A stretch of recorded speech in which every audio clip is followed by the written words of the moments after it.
Assalamualaikum warahmatullahi wabarakatuh, teman-teman Latsar CPNS Kementerian Kehutanan 2025 Angkatan 20. Selamat siang ya, malam ataupun sore teman-teman mendengarkan podcast ini. Dipersembahkan dari kelompok D1.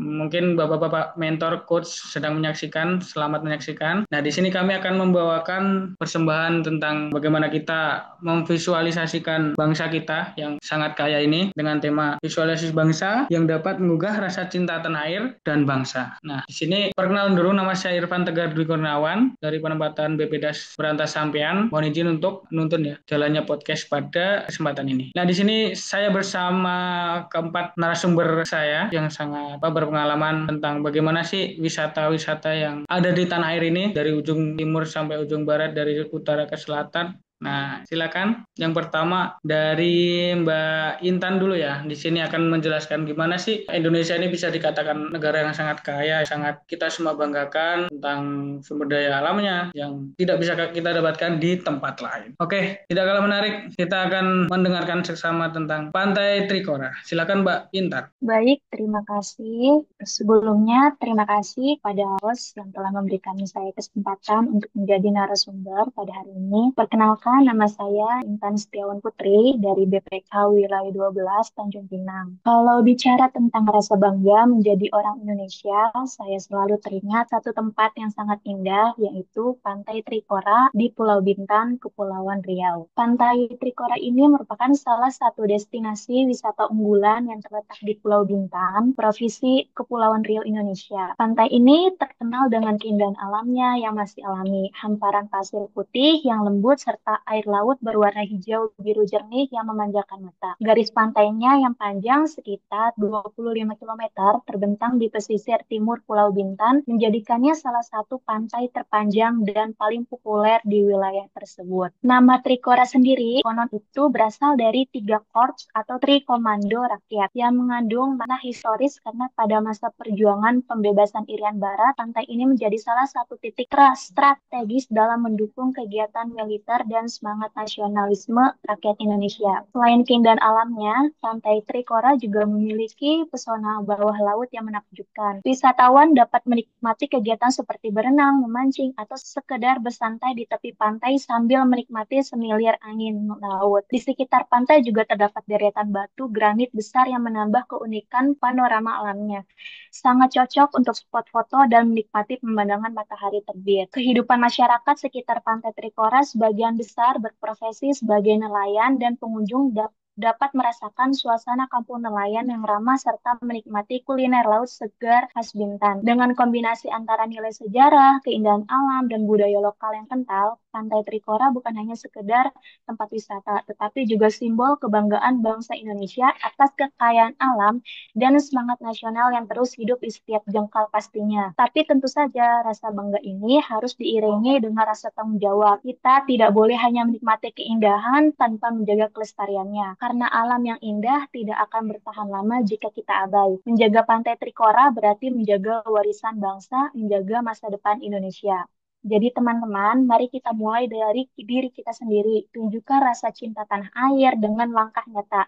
Jaga kebersihan, cintai budaya lokal, dan hormati alam Indonesia. Bangga menjadi orang Indonesia bukan hanya karena negeri ini indah, tapi karena kita mau menjaga keindahan itu bersama-sama. Pantai Trikora mengingatkan kita bahwa cinta tanah air tidak butuh panggung besar, cukup hati yang tulus dan tindakan yang nyata.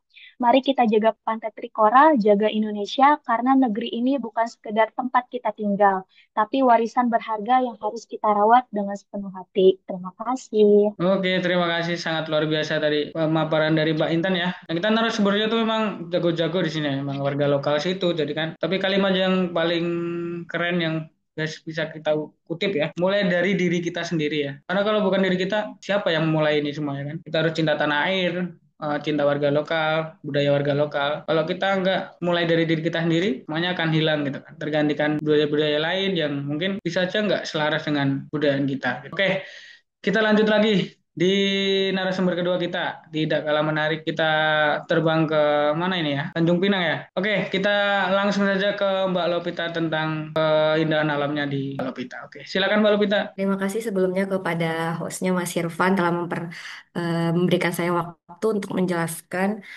salah satu destinasi wisata yang ada di Tanjung Pinang. Perkenalkan, nama saya Lovita Apreza. Saya berasal dari BPDA Sejang Duliangkang, Tanjung Pinang, Kepulauan Riau. Berikut akan saya jelaskan tentang wisata yang ada di Pulau Penyengat. Pulau Penyengat bukan hanya destinasi wisata, tetapi juga simbol sejarah dan budaya yang memperkuat rasa cinta tanah air. Di pulau ini terdapat salah satu masjid peninggalan yang sudah berdiri sejak zaman Sultan Kesultanan Riau III Sultan Mahmud Syah yang menjadikan Pulau Penyengat sebagai mas kawin untuk Raja Hamidah atau Engku Putri Raja Hamidah pada tahun 1803.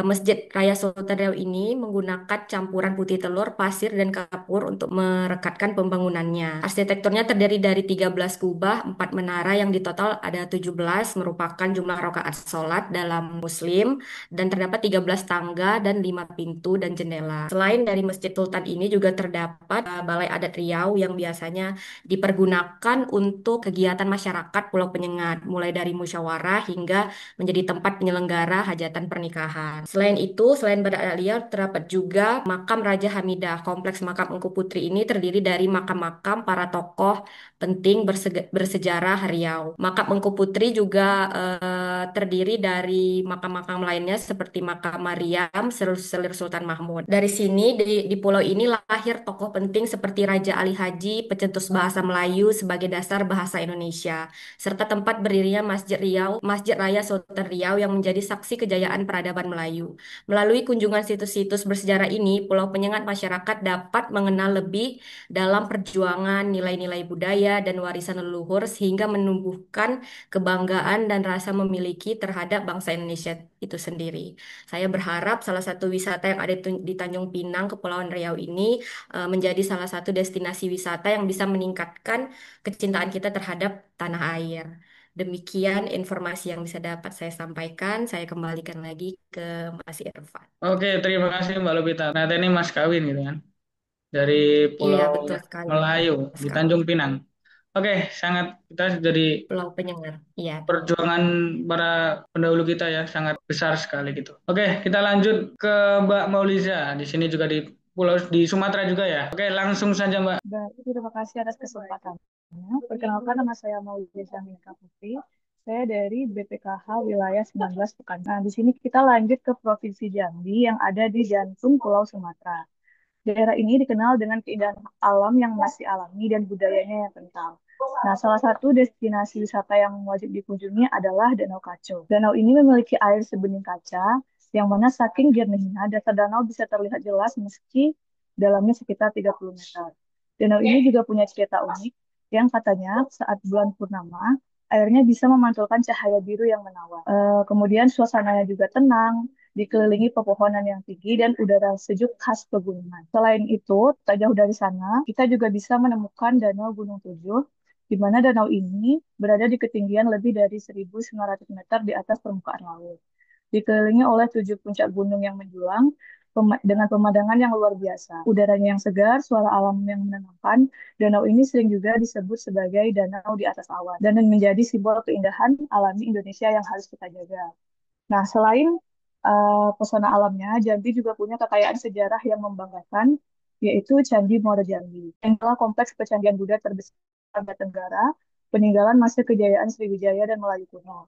Luas arealnya yaitu 3.981 hektar, terletak di Sungai Batanghari sekitar 26 kilometer arah timur kota Jambi. Yang menarik, candi ini dulunya dipercaya sebagai pusat pendidikan agama Buddha pada abad ke-7 dan ke-13. Bahkan banyak ahli sejarah yang bilang bahwa tempat ini dulunya mirip seperti universitas pada zamannya. Sejak tahun 2009, Kompleks Candi Muara Jambi telah diajukan ke UNESCO untuk menjadi situs warisan dunia. Mengakui pentingnya warisan budaya ini dan memastikan kelestariannya untuk generasi mendatang. Dari danau yang mempesona, gunung yang megah, sampai dengan peninggalan sejarahnya, Jambi benar-benar menggambarkan wajah Indonesia yang beragam dan menakjubkan. Nah, dari setiap keindahan itu tersimpan pesan penting bahwa Mencintai tanah air itu bukan cuma soal kata-kata, tetapi juga tindakan nyata. Dengan menjaga alam Jambi agar tetap lestari, menghormati sejarah dan melestarikan budaya lokal, kita sudah menunjukkan bukti cinta tanah air pada Indonesia. Karena pada akhirnya rasa bangga berbangsa dan bernegara itu tumbuh dari hal-hal yang sederhana, dari kagum pada keindahan negeri sendiri, dari rasa syukur dan warisan budaya, dan dari tekad untuk terus menjaganya bagi generasi selanjutnya. Terima kasih. Oke, terima kasih Mbak Maulisa di sini ya. Jelaskannya banyak sekali, kita mulai dari waduk, dua danau, kemudian ke gunung, kemudian ke candi ya gitu. Kekayaan dari Provinsi Jambi ya di sini ya. Kata-kata lagi nih yang kita bisa kutip semuanya. Karena cinta tanah air itu bukan cuma kata-kata yang terucap, cuma kan kita harus mentunaikannya dengan tindakan nyata. Oke. Dimulai dari apa? Dimulai dari yang sederhana. Oke, yang terakhir tapi bukan yang paling anu ya. Nah, air biasanya paling gong ini ya. Oke, silakan Mas Yakin, kita menunggu pemaparanmu yang sangat istimewa. Oke, silakan Mas Yakin. Terima kasih Mas Irfan. Bicara tentang rasa cinta tanah air dan bangsa, saya ingin membicarakan tentang salah satu destinasi wisata, mungkin sama seperti dengan teman-teman yang lainnya. Dan sepertinya saya yang paling jauh di sini. Saya dari Indonesia Timur di Pulau Sulawesi Tenggara. Saya ingin membicarakan tentang surga kecil di ujung tenggara Sulawesi, yaitu Wakatobi. Wakatobi tempat di mana lautnya sebening kaca, langitnya biru cerah, dan suasananya bikin hati adem. Begitu tiba di sana, rasanya kayak disambut langsung sama alam. Bagi teman-teman yang menyukai snorkeling atau diving, mungkin bisa coba ke Pulau Hoga. Di sana dunia bawah lautnya yang luar biasa indah. Tapi Wakatobi bukan cuma sekedar laut. Ada juga desa Liatoga yang penuh sejarah dan budaya. Di sana ada bangunan benteng bersejarah yang mungkin bisa meningkatkan minat anak-anak yang berkunjung ke sana. Selain itu, di sana juga untuk menikmati panorama alam, di sana ada bernama Bukit Kayangan. Terus teman-teman juga mungkin bisa berkunjung, namanya Desa Kampung Bajo Malo, tempat tinggal suku Bajo yang hidup di atas laut. Yang mungkin sangat seru banget untuk melihat keseharian mereka di sana. Di sini semuanya terasa dekat, akrab. Alamnya ramah, setiap orang-orangnya hangat, dan setiap sudutnya punya cerita. Tapi Wakatobi bukan sekedar destinasi wisata. Ia adalah cerminan keindahan Indonesia yang sesungguhnya. Kaya, beragam, dan penuh harmoni antara manusia dan alam. Setiap ombak yang berdebur, setiap senyum ramah penduduknya, mengingatkan kita untuk selalu mencintai dan menjaga tanah air. Menjelajahi Wakatobi berarti mencintai Indonesia.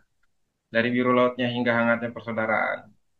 Mari kita jaga dan lestarikan keindahan ini agar dunia tahu betapa luar biasanya negeri kita. Terima kasih. Oke, terima kasih Mas Yakin. Keharmonian alam dan manusia di sini ya. Kita bisa lihat di Wakatobi. Kita dimulai dari ujung barat ke ujung timur ya. Kita sudah menyaksikan keempat narasumber kita menjelaskan. Kita nggak punya alasan lagi nggak mencintai Indonesia gitu kan. Kita harus cinta tanah Indonesia mulai dari hal kecil, mulai dari hal yang sederhana. Mungkin kita berkunjung ke wisata, mempromosikan ke teman-teman yang lain. Karena kan kita semua bisa lihat objek wisata yang viral gitu ya.